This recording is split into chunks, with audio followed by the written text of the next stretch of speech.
background about this project.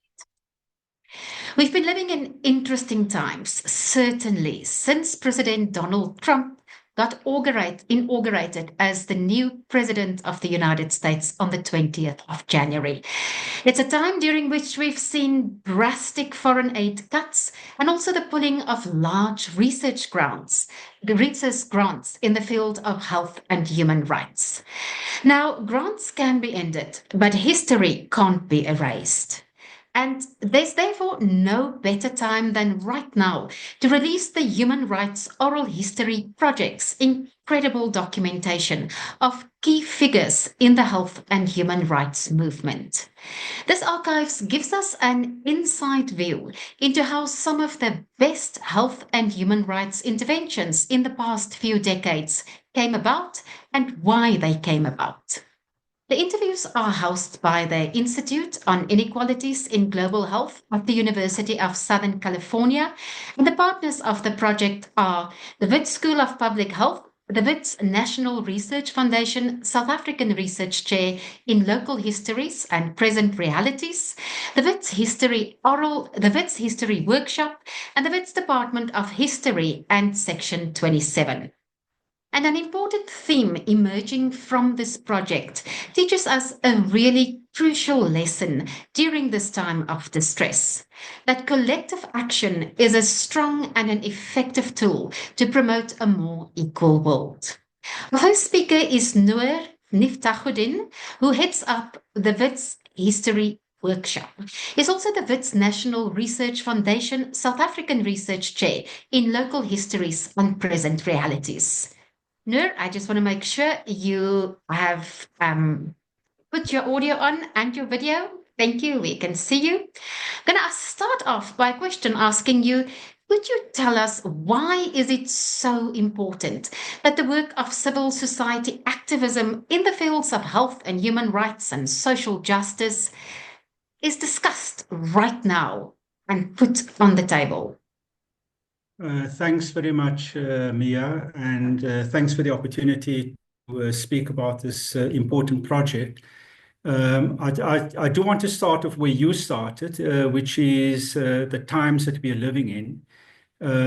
Nearly 3 years ago, we, the History Workshop, were approached by Sharon Fern from our Faculty of Medicine about the idea of working with this wonderful oral archive of people who have been involved in public health sector in different parts of the world. And 3 years ago, seemed now like a whole age ago, and we live in very different times now. One could say it's interesting times, or one could say we live in monstrous times. I would sort of prefer the latter. And so, the idea of working with oral history and creating an archive at that time seemed very interesting because it was an interdisciplinary project. It brought together historians, and particular oral historians, with leading scholars in the field of public health across the world, including in South Africa and other parts of the global South. So the idea at that point in time to create this archive and to work with the archive, seemed very exciting because it was interdisciplinary. It was also an attempt to engage critically with this archive that had been created of practitioners, of human rights activists, of leading scholars and practitioners in the field of public health. And to engage that oral archive. Over the past 2 or 3 years, a number of people, particularly Casey Fern, who will speak later, have engaged this archive in interesting ways. So I'd say that it was really, I was certainly intrigued by the idea of working across disciplines and working with an oral archive that's a little beyond what I normally do. And to see how this archive has grown and to see what would come out of it. And I want to make a couple of points. First of all, I think this is really a wonderful archive. It may be an original archive a kind of archive of global public human rights activism over a quarter of a century. But of course, what we're dealing with now, Mia, is that this archive is not just a preservation of really interesting history. It's not simply the preservation of people who've done interesting work over more than 2 decades in different parts of the world. It is now an archive that has to play a very different role. And I would say, and this is a conversation that we've had in this project, it has to be now seen as an activist archive. It has to be seen as an archive that is not only interesting because of its intellectual value, that it has value beyond a source for academic research. Because what this archive contains is the work done by people involved in public health and human rights and activism. And at a time when, as you've said, we are faced with a kind of slash and burn policy globally, and particularly in the global south, and especially in South Africa, where public health is under severe attack because of the withdrawal of hundreds of millions of dollars from important public health interventions. Having such an archive, I would suggest, must play at least two important roles. And it centers around the idea of the activist archive. Because what this archive contains, firstly, are the experiences of people who've built public health under very trying circumstances over the past, 2 to 3 decades. But those circumstances have changed. And the archive must be used by people who remain involved in the public health sector, human rights sector, and community activists to learn about how one can build and should build movements to preserve, protect the public health sector globally, especially in contexts where health is where the public health sector is precarious. So it's an archive which is about activism. It's an archive that must be used to think about how we can rebuild movements, how we can reactivate people who may be feeling extremely distressed and despondent about the situation in which they find themselves. In that sense, the archive is a resource for building. So it's simultaneously a source for research by scholars, postgraduate students, but it's also be viewed as a resource to think about how to rebuild movements and to deepen movements in the public health stroke human rights sector.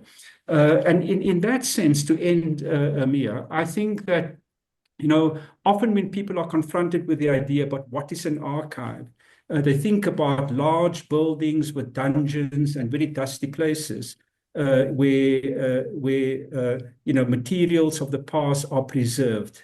And this project could be seen in a very narrow sense as a preservation project. But its real importance, its real significance in my mind is that it can now be a resource, for activism in the public health sector. And I can't think of anything more urgent in the world today than having to confront the slash and burn policies that threaten public health, amongst other things. But the attack on public health means that millions of people are in danger of death. And that's really what we confront. And this archive may be just an archive, but I think it can be an important tool to play a role in that sense. Thanks. Thanks very much, Noor. That was a great explanation. To make the archive come alive, what's the most important lesson that you've learned from it that you think we can apply to the current, rollout of basically policies that fly in the face of human rights of the Trump administration?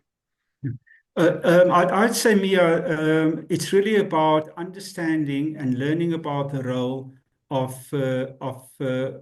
human rights, public health activists on the ground. Because typically what we find in policy documents are kind of large statements written by leading experts, and of course these experts are important. But what this archive contains is the experience of people who, in a sense, to use a very South African phrase, who have been on the ground. who have been involved in building organizations, campaigning, and intervening to shape policy. And it's a revelation about the intersection between practitioners who are involved in health matters, combined with human rights activists and community civil society activists. It's that articulation, that intersection between these different sectors that are revealed in this archive, which I think is perhaps one of the key lessons that can be learned from that archive and that current activists can learn. Because unless we understand what we have achieved in the past, and many of the gains that are now under attack have been achieved over many, many decades, okay? Across the 20th century, and as public health became a critical part of our lives, particularly in the global north, but also increasingly in the global south, it wasn't simply, the state and capital that handed public health to us. It came from the involvement, it came from the activism of many, many people, broadly speaking, civil society. And for me, what this archive does is that it brings together, it reveals how these different actors played a critical role. And we can learn from that. That's really what I think. I think this is what we need now, rather than kind of retreat into a space of despair and despondency, which we may be able to do because of what we are confronted with.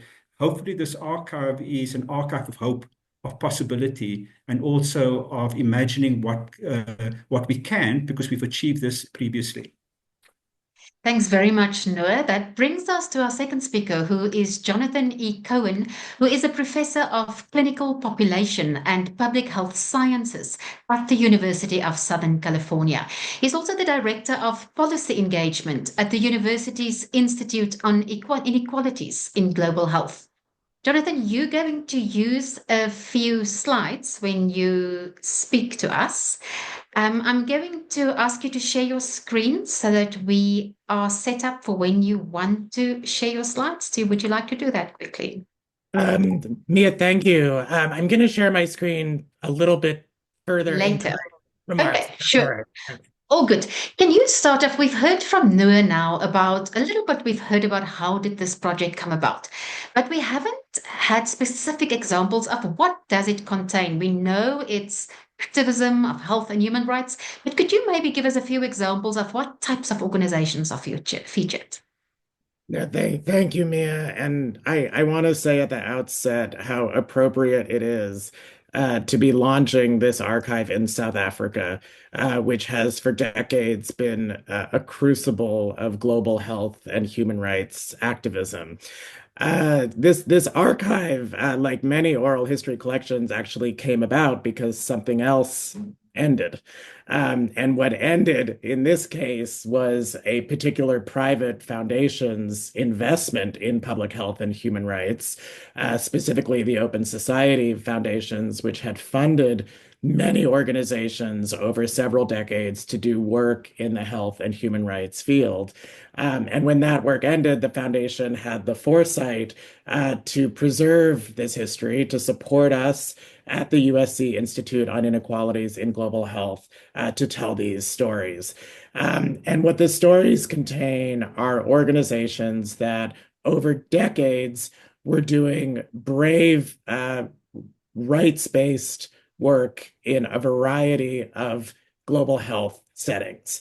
Organizations that were demanding civil society participation in the development, implementation, and monitoring of health programs. Organizations that were taking rights-based action to address the civil and political determinants of health, from gender inequality to due process, to freedom of information, speech, assembly, and expression. Organizations that were demanding accountability for the role of the private sector in health, including challenging the pharmaceutical business model that drives up the price of essential medicines. Organizations doing advocacy for populations whose unequal status, whose criminalized status often shapes their access or lack of access to healthcare, from women and girls to prisoners and pretrial detainees, sex workers, people who use drugs, lesbian, gay, bisexual, transgender, and intersex persons, Roma communities, migrants, people living with HIV, etc.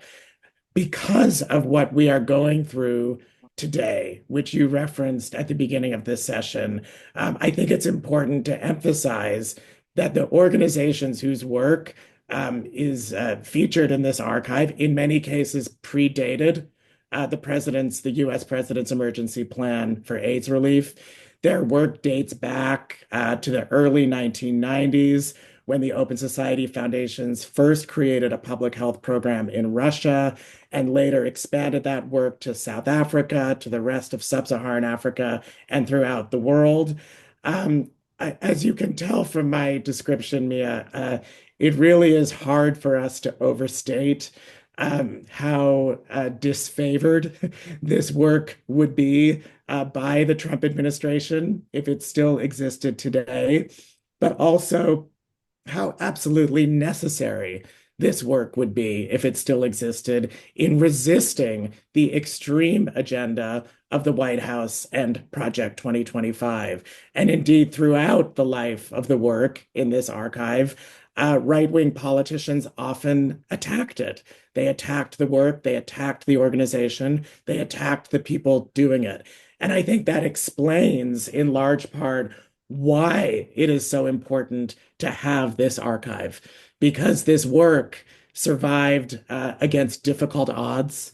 Many at the time would have liked to have seen it erased. It contains critical lessons for activists, students, and researchers well into the future. So in a sense, as Noor alluded to, this archive in itself is an act of resistance against people who never approved of this work in the first place and still wouldn't approve of it today. And I'm delighted to have an opportunity to share it with everyone today. Thanks. Thanks very much, Jonathan. Do you think you can show us how to use and navigate the site? Absolutely. So I will share my screen. So here we have the Health and Human Rights Oral History Project.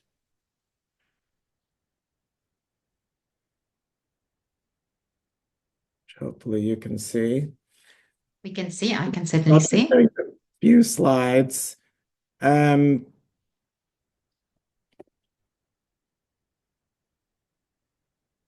the landing page. So the archive is located at the University of Southern California's Institute on Inequalities in Global Health and Digital Library. We will share the links to it. This is the landing page in the digital library. And as you can see, there are links to each of the testimonies in the collection. What the archive contains are long-form testimonies. We currently have 29 testimonies in it of leaders in the global movement for health and human rights. The testimonies go into extraordinary detail about how their work came about, the personal and political dynamics that surrounded it, the impact that it had. So if you go to the landing page, what you will find is both a 3-hour video interview. They were all conducted over Zoom with each narrator, as well as an archive quality transcript, metadata, which allows you to search the archive by keyword, as well as in many cases, some photographs. So here is an example of a folder. This is a narrator in the archive who is well known to many in this audience, Umunyana Rugege, who led Section 27 for many years. So here's an example of her landing page.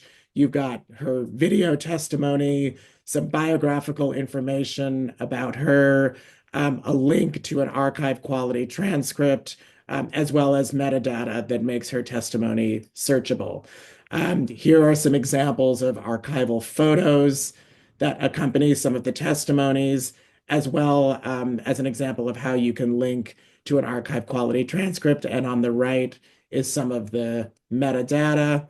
And this is a page that's actually on YouTube, not in the USC Digital Library, which I highly recommend because it contains excerpts from each one of the 29 collections. So unlike the full 3-hour interview, if you go to this YouTube page, here we have featured someone who many of us know, Alan Maleche, from the Kenya Ethical and Legal Issues Network on HIV and AIDS. And you can scroll down to all 25 narrators and view a clip of anywhere from about 4 to 8 minutes to get a sense and a flavor of their testimony. And I'm putting up a QR code. I'll leave that up for a moment in case anyone wants to put their phone camera to it and dive into the archive.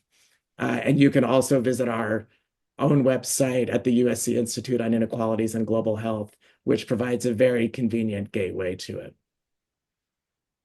Thanks, Jonathan. That was a really clear and great explanation. Thanks for that. I have a last question for you. So we have all of this documented now, and that's great.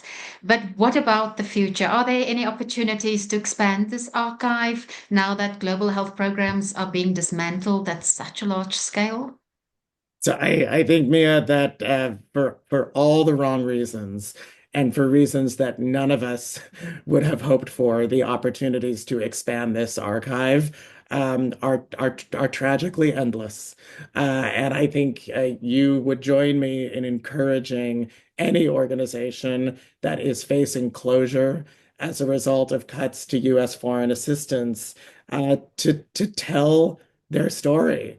Many organizations that do oral history collections, they have the luxury of time to take a moment and preserve their history. And I think we can fully empathize that organizations that are facing sudden and drastic cuts may be a little bit too shell-shocked or bewildered to take a moment to preserve their history.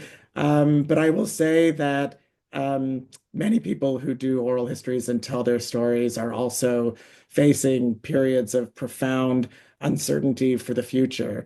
And telling your story can often be something that gives you a sense of agency, a sense of hope, that connects you with your identity, that connects you with your achievements, and that helps you convey lessons for the future and prepare for a time when there is a political opening to restart these life-saving programs. So my advice is tell your story. Please come to us if you wish for advice, for support. We're very happy to tell you how this archive was created, what the technical ins and outs of doing it were, and as you say, the opportunities to build it and expand it really are endless. Thank you.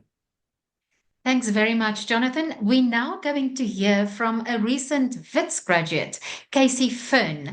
Her Masters of Arts History thesis focused on 12th century histories of healthcare and professional nursing in South Africa. Casey headed up a recently published research paper that used students to interview key health and human rights players. And as a result of these interviews, the students became more interested in studying for jobs in these fields. Casey, can I see you online? Can you put your video on? Thanks very much. I have the first question for you. Your recent article focused on the experiences of the student interviewers who were involved in the making of this oral history project, as their testimonies were also included in the archive. Can you tell us a little bit why did you decide to focus on the experiences of the interviewees, the people who did the interviews, the interviewers themselves, as opposed to the interviewees? Hey, thanks, Mia. So speaking for myself and for my co-authors here, I think there are two primary reasons that we wanted to focus an article on the experiences of the student interviewers. Firstly, we wanted to recognize and legitimize their contributions to the making of the archive. I think that we were all quite astonished by the ways in which the students navigated feelings of responsibility towards the interview itself, issues of how do I phrase this question? Or how do I spontaneously ask a follow-up?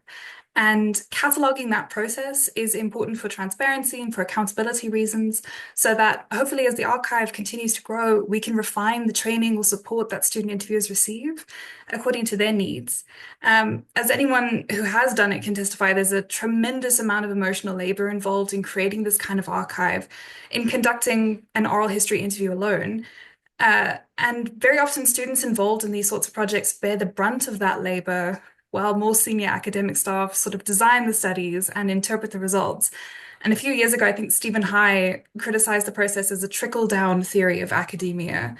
And I think Jonathan can testify quite strongly to the fact that the project coordinators wanted this process of archive making to be as democratic and sensitive as possible to both its participants, its interviewees, and the interviewers themselves. So that's one of the reasons that their testimonies, the student interviewers' testimonies, are preserved in the archive as a testimony to their involvement and their experiences. I should say as well that one of the outcomes of the pilot phase, which I think all of the USC organizers are particularly proud of, is the fact that each of the student interviewers involved in this project had, by the end of it, expressed a newfound sense of responsibility towards the realization of rights-based approaches to health in their own lives and professions beyond the project. And this was very much the second reason for centering the experiences of students in our article. I think we all wanted to take a closer look at that outcome because it offers such a promising outlook for how oral history can galvanize young people who don't have any experience in either rights-based approaches to health or even to oral history.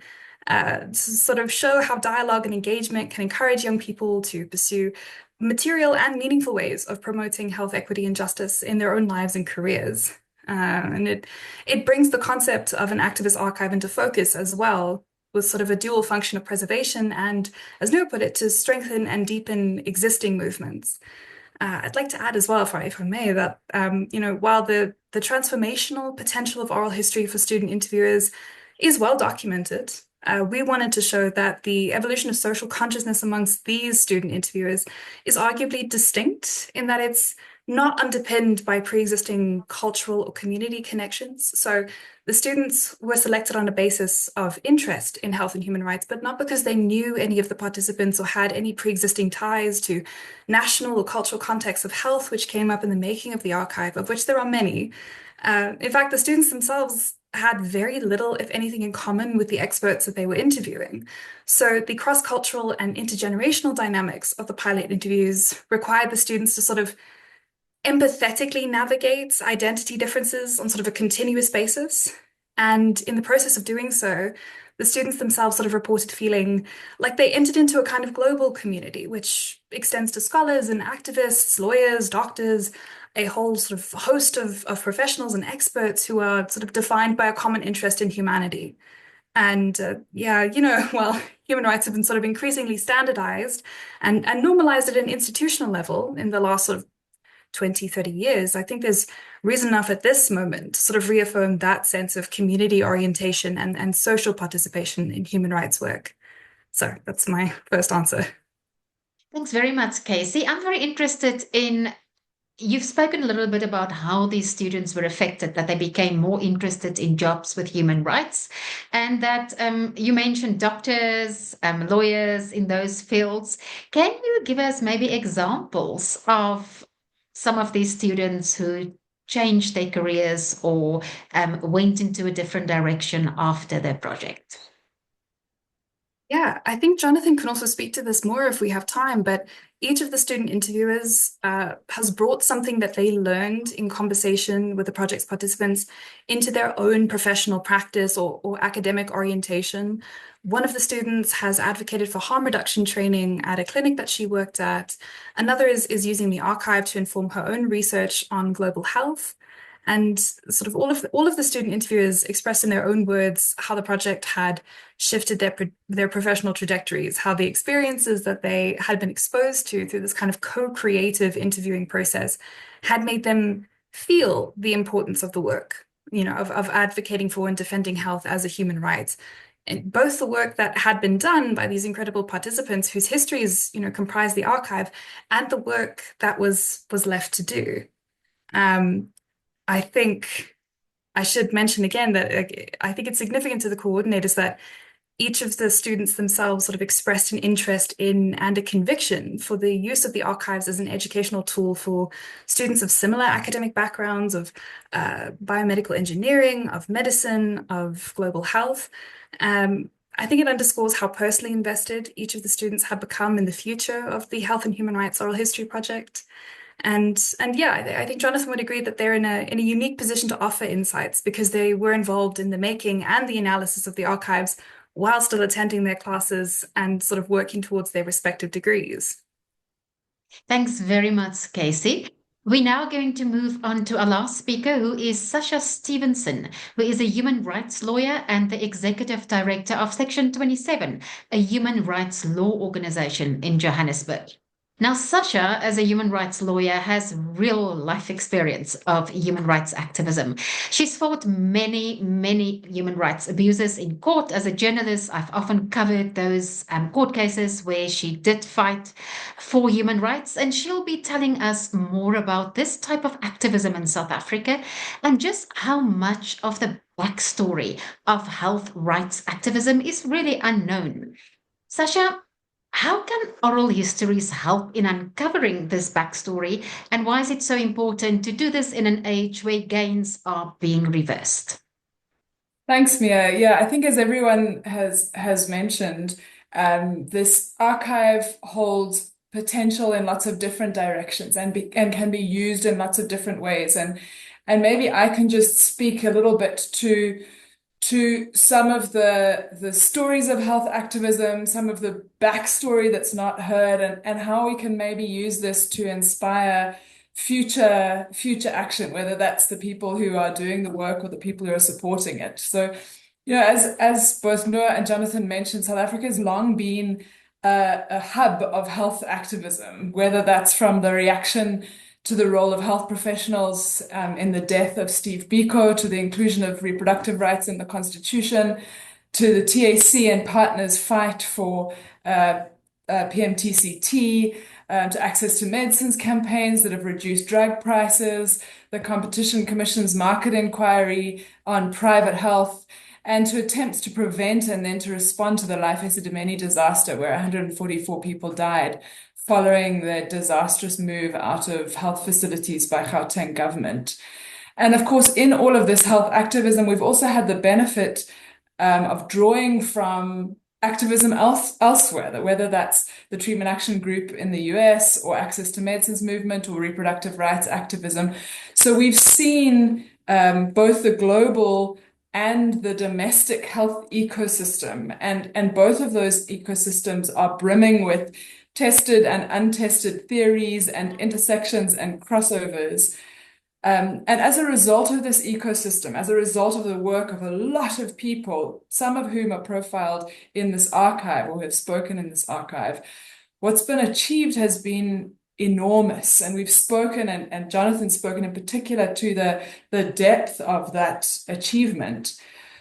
But I think so much of the awareness of health rights activism comes from the results, those massive results, the fact that we have the biggest ART program in the world, a program that, of course, is being battered at the moment. The fact that we have an IP, an intellectual property policy that is supportive of health rights access, if not an amended Patent Act, and a finding by a judge that senior health officials can be prosecuted for causing deaths at Life Esidimeni. So people know about these achievements, not enough people, but people do know about these achievements. But what most people don't know about is the process that led to those results, whether that are the connections made or the mistakes made or the changes in strategy or the agility that's required in health rights activism to get results, and the sheer amount of time and effort that it takes to make the systemic changes that we've succeeded in making so far. And I'd say that this kind of insider knowledge is the scaffolding that gets taken down once the skyscraper is built. And that scaffolding is never considered again, other than perhaps by those who use it. And I think one of the real benefits of these oral histories is that they illuminate not just the skyscraper, but also the scaffolding. because without doing so, it's difficult to learn from what we've done to get to where we are. And I think just from my own experience, and there are so many examples of this throughout the oral histories, there's so many things that people don't know. People don't know about negotiations with the Minister of Health in a case about the closure of a clinic that led to him asking to be cited in litigation so that he could step in and allocate a budget for the development of a new clinic. People don't know about discussions with Treasury and Health to allocate 784 million rand for radiation oncology services in Gauteng. And when government failed to spend that money, having to go to court to sue the government to spend the money that had been negotiated for. That backstory is often not known. People don't know about the structuring of the Life Esidimeni arbitration very carefully to make sure that there was a broad opportunity for victims to give evidence, way broader than we would have seen in a court, and also so that the findings of Justice Moseneke were binding and they weren't appealable. Those are all things that are in the background that can come through from telling the story and can serve as lessons. And of course, as others have said, these stories are all the more important in an age where health activism is getting more and more difficult.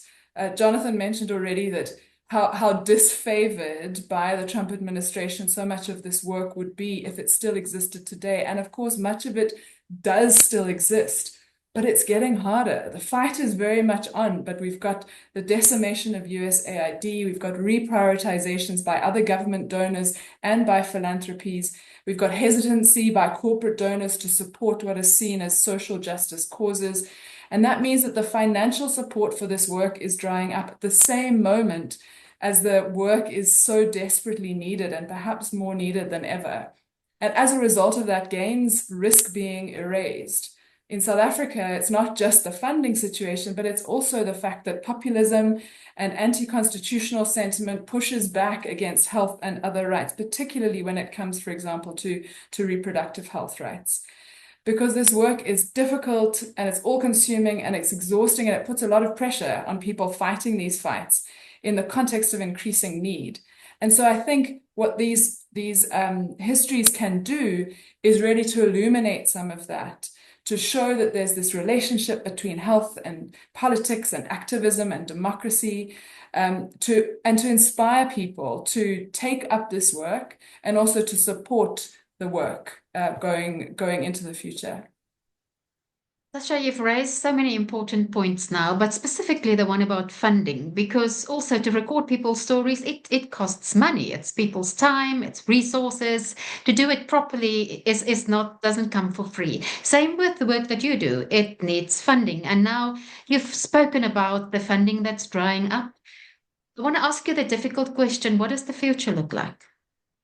The future looks hard. It looks difficult for health rights activism in South Africa. As I said, there is a lack of funding. There's a lack of support for this work. But the need is very much there. So we do still have very dedicated philanthropies. We do have individuals and some corporates who are supporting this work.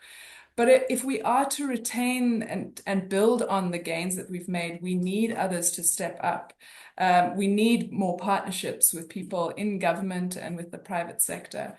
And we need people to be inspired to come and do this work. Some of the people at the organizations who are fighting health injustices every day. So it's going to be a battle, but it's also a battle that has been fought for a long time, and that I think we have real strength to fight. And I trust that the many activists on this call and in the country generally are prepared to stand up, because that work is needed now more than ever, and the support for the work is needed now more than ever. You've spoken now about the strength to fight. From your real life experience of fighting fights like this and sometimes very powerful players, what's your advice for how to get the Trump administration to recognize human rights? What kind of fight do we need to have? What a question, Mia. I'm not sure how we get the Trump administration to recognize human rights. What I do think we need to do more and more is to ensure that the South African government recognizes human rights. That is where we have some power and influence. And there's a real need now for government to step in and to step up. We are not seeing the kind of plans or implementation of plans that will save us from some of the losses that we're seeing. We desperately need a reinvestment in research. Without that research, and it would cost about R1 billion a year, without that kind of health research, we risk going backwards. Without investment in the health of marginalized communities who remain marginalized, we risk going backwards. So we really do need government and partners of government to step up to fill the gap and make sure that we are able to progress and to continue to be a leader in HIV treatment in particular, but also in human rights realization. Thanks very much, Sasha. And that brings us to the part of our event where you can ask your questions to our panelists. Please do enter them in the chat box on your Zoom screen, and also tell us who you would like to respond. That would be very helpful. We already have one question from Leslie London from UCT. He's asking, is the archive based on individual stories or organizational stories? Jonathan, I think you perhaps and Noor are the people to respond to this. Perhaps, Jonathan, you could start. Thank you for the question. So the archive contains individual stories, and in many cases, very deeply personal ones. These are 3-hour interviews, as we know, that were conducted by very curious students who really wanted to know not only about the work, but about the story of the individual and their role in it, about their life, about what brought them to the work, about how it felt to do the work, about how they look back on it, what are they proud of, what was difficult. It, like all good oral history, it attempts to capture things that are not available in the written record. We know that there are reams of documents describing this work, grant reports, evaluations, project documents. What you'll get in this archive is not that. What you'll get are the individual stories of the people who propelled the work forward. Thanks. Thanks, Jonathan. Please stay there because Leslie has 3 questions, and I think one is specifically for you. Why is the archive housed in the Global North? Oh, what a wonderful question. I'm so glad you asked that. It's a bit of an accident of history, but it speaks to an important character of the archive, which I think is quite worth researching. The reason is that the archive was actually precipitated by the closure of a portion of a global health grant-making program that was based in the Global North. So when the Open Society Foundations made the decision to wind down public health, it began by closing its operations in the Global North. And it was those individuals who were co-funding, along with colleagues in the Global South, who left the foundation, who left their jobs, who had to wind down their budgets. And because of that kind of accident of history, and because it was those individuals who felt perhaps the greatest motivation and impulse to tell their stories, because their portion of the work was ending, that the archive was housed in the Global North. But I do think it leads to a deeper and researchable question, which is, what is the role of funders and grant makers based in the Global North in shaping a global movement for health and human rights that is largely based in the Global South? And I don't think the answer to that is a simple answer. I think that funders based in the Global North bring strengths, weaknesses, blind spots, characteristics to the work that is very, very well worth studying. And I think the archive would be an excellent primary resource in looking into that. Thanks. Thanks, Jonathan. Before we move on to Leslie's third question, which I'm going to ask to Noor, I wanted to encourage everyone, if you do have a question, please do add it to the chat box. And I also wanted to read two comments, really encouraging comments here in the chat box. The one is from Laurie Showwater. She says, brilliant, Sasha. It's so important to talk about the process. We rarely have time to capture the everyday drudgery of this work. It's important to remind ourselves where we've been. Thanks very much, Laurie, for your comment. And then Kezia says, the archive sounds very exciting and necessary, and an opportunity for collaboration across many sectors, as well as the many disciplines in health sciences, law, humanities, social science, and others who are interested and invested in these issues. Hopefully, there will be opportunities for students across the global south to participate and engage too. Thanks very much for your comment, Kessia. Now, the third question that I would like Noor to respond to. Does the archive frame the focus? No, sorry, we've already been to that one. I'm just going to move to the middle question that I left out. Does the archive frame the focus as one of human rights rather than social justice struggles, or does the archive consider them equally? Noor?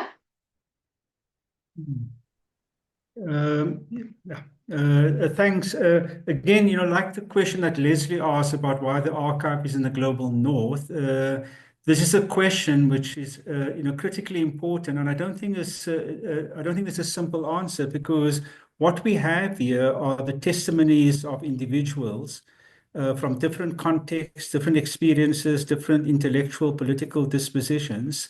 So the archive itself does not privilege the one over the other. I think that what is important would be for researchers, activists to dive into the archive and reach their own conclusions about what the individual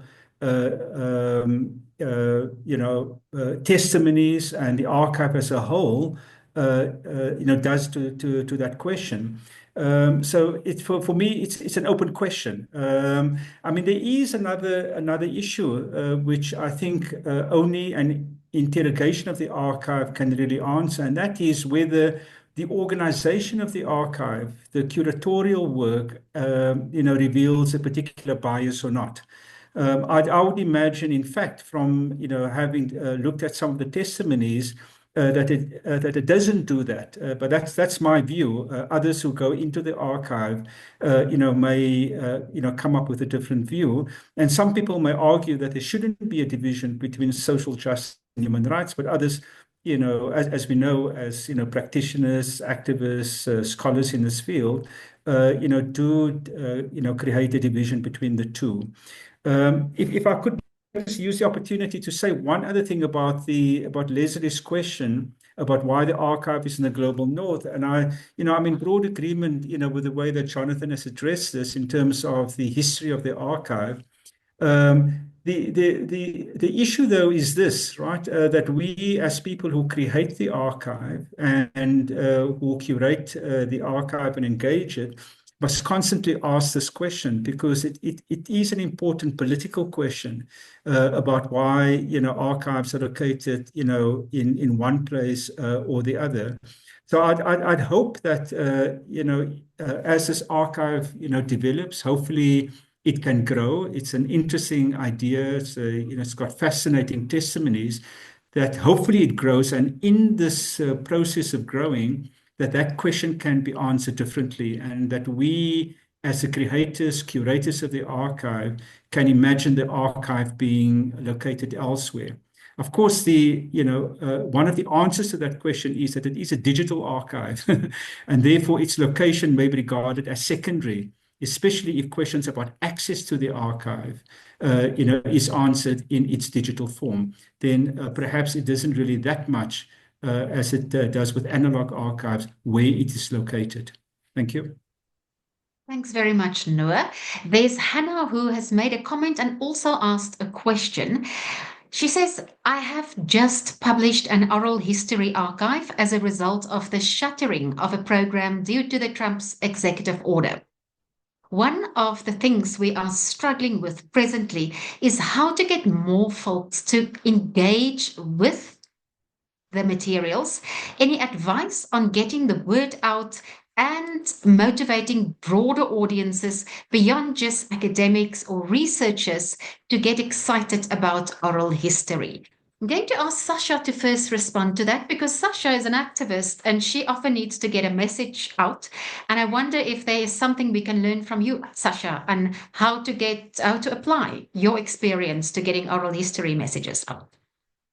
Gosh, that's quite a hard question for me, Mia. So I think, one of the tools that we use in our work, not related specifically to oral histories, but certainly to stories of health activism, is engagement through media, publication on both social media, but also speaking to some of the few health journalists that are working in the country, and unfortunately there are a few of them. And Mia's one, at Becky Cisa, and Spotlight is another. But I think that there is interest in covering these kinds of stories and using this real life lived experience to inform the public and to show, in particular in your case, the impact of some high level decisions on real people. So, that really would be my only suggestion, is to maybe link up with journalists, but also link up with some of the other activist organizations who can work with you in getting the word out. Health activism and activism in general is always best collectively, and perhaps this is one of the examples where that collective can be used. Thanks very much, Sasha. Casey, I wonder, you had to get students involved in your study, which also related to oral history. How did you get them? What's this about? How did you get that message out? Well, I had the benefit of using the testimonies of the students who were involved with the Health and Human Rights Oral History Project, in which are included in the archive. So I didn't have to get the word out, and I didn't really have to contact the students very much on my own. It was sort of organized through the institute. So I'm probably not well placed to answer it, but I do think writing about it and getting an article out would be a great way of sort of bringing it to focus beyond sort of your immediate connections. Sure, all good. Thanks, Casey. Jonathan, did you have advice? Absolutely. And I want to congratulate Hannah on the rapid oral history archiving at such a difficult time. Look, several ideas. I think, first of all, your narrators themselves are also your ambassadors. In many cases, they have an incentive to get their story out. They might have organizational platforms where they can publish the testimonies that you've collected. I think, secondly, as Casey's alluded to, write about it, write about what you've done. Not only in traditional health and human rights outlets, but the field of oral history is itself very interested in what you're doing. Casey's article was published in an oral history journal. My colleagues and I have given talks at the Oral History Association conference about this archive, blogged about it in oral history spaces. So I think that's important. And then there's, of course, a whole series of suggestions that cost money. So this is directed at any funders who might be in the room. I think offering small stipends to researchers to use the archive, perhaps funding to turn the archive into different usable forms, to create shorter clips that can go onto YouTube and different platforms. Those kinds of things cost more money, but are ultimately very effective ways of getting the word out as well. Thanks very much, Jonathan. And I think you're going to have to stay online we've got time for one more question. And it's a question that I think you need to answer. It's from Ida Justo, who is a South African health journalist. She has a question about copyright and use. What are your policies about some of these stories being lifted and retold? How does that work? Well, I'm very pleased to say that this is entirely open source. I often invite journalists to use the archive. You can use it in video form, you can use it in transcript form. This was negotiated at the very beginning. It's entirely open source. It also has a question about cost. She says this archive is inspiring for others to collect similar data. But times are tough and collecting the data is costly, as we heard today. What about the cost of simply preserving data sets like this and keeping them online, so on servers or IT staff and stuff? In a worst case scenario, what is a minimum staff complement that is needed to keep data sets alive? That's a very good question. I would have to research that because that gets into questions of institutional overhead, which of course is a whole other political issue in itself right now. What I can say, which I think is good news, is that the project grants that were provided to create this archive have been fully spent down. And we were able to accomplish everything we needed to accomplish in a 1 year, 2 year grant. So I would venture that the costs of keeping it alive are part of the cost of doing business, probably not marginally significantly greater than the cost of just maintaining your IT operations in general. Thanks very much, Jonathan. That leaves us with 2 minutes. And before we say goodbye, I'd like to ask Casey and Sasha if they have two final comments, closing comments to make before we leave this event. Casey? Oh, let me turn my camera on again. Hi. Um, Closing comments. I'm thinking of another scholar, Amanda Ray, who also looked at the importance of oral history archives as educational resources for STEM students, precisely because they reorientate students' epistemic perspectives by inviting them to look at disciplinary knowledge through a lens of the human experience. And I think that that's something that this archive does exceptionally well, that I hope I've been able to sort of demonstrate. And yeah, I think as a closing out, it's fantastic work that's been done. I would encourage everyone to look at the archive. There's something in it that would support research in so many different capacities. And even though it seems sort of it is a particularly bleak moment for health and human rights, I think the humanizing dimension of this archive has such hopeful implications for the future of health and human rights, particularly for younger generations sort of just moving into the space now. Thanks, Casey. Sasha? Thanks, Mia. Just also to encourage everyone who can to have a look at the archive, have a look at the stories told, and hopefully use it to inspire either your own work or your support of work in health activism, which, as we've all said, is needed now more than ever. Thanks. Thanks very much. And that brings us to the end of our event today. Always thank you to the speakers for sharing their time and insights and for your experiences. And thank you to Open Society Foundations for making the archiving possible. If you guys would like to access a recording of this webinar, we'll be sending out an email to everyone who's registered for the webinar with a link to the recording, but it will also be available on the website of the Global Institute or for the Institute on Inequalities in Global Health, the institute where Jonathan works at the University of Southern California. It will be on their website, available as well. And I would like to thank all of you for joining us today. And may the advice that we got today help to carry us during this very difficult time of distress and duress, and help us a little bit to go forward and figure out ways how to make human rights come alive again and be applied in the way that it really benefits society. Thanks for joining. Goodbye.